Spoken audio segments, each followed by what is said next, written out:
Thank you for giving me the opportunity to tell my story. My name is Maggie Hagan, and I'm a Long Island mother of 3 children with special needs. My daughter Olivia turns 10 tomorrow, was diagnosed with attention deficit disorder in 2010. And Brian and Michael are my 6-year-old identical twins, and they have Down syndrome.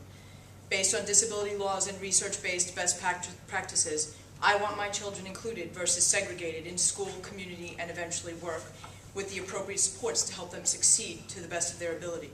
My school district claims to practice inclusion, but we are not there yet.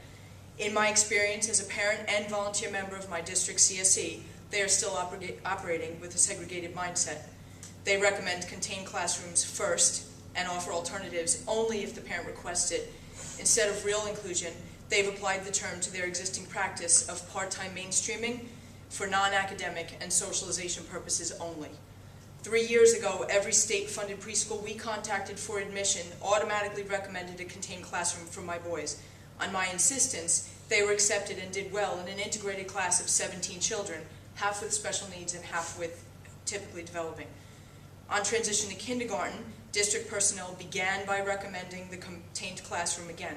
When I asked why we were starting with the most restrictive environment, I was told, "Mrs. Hagan, this isn't the most restrictive environment. We could tell you that we're unable to educate your children at all and send them out of district." No way. They proceeded to describe the contained class program, culminating with, "It's so cute. The children get to come out and have lunch with the regular kids." Only after I insisted on inclusion did they offer me a split schedule, adding that my boys could not have an aid or academic support without participating for a minimum of 3 hours a day in the contained class. I now know this is not true. It was just their way of pushing me to place my boys in the contained classroom. And at the end of year meeting, the boys' general ed teacher summed it up by saying, "It was nice having Brian and Michael in class. They came to us for 3 hours a day with absolutely no academic expectations placed upon them. They were able to just come in and socialize. Fully half of my son's kindergarten year was lost academically, wasting precious developmental time and taxpayers' money. Done correctly, inclusion produces better outcomes academically, emotionally, and socially for children with special needs and for their typically developing peers. And it costs the state less. I want the option of real inclusion with appropriate support for my children and for all children with special needs.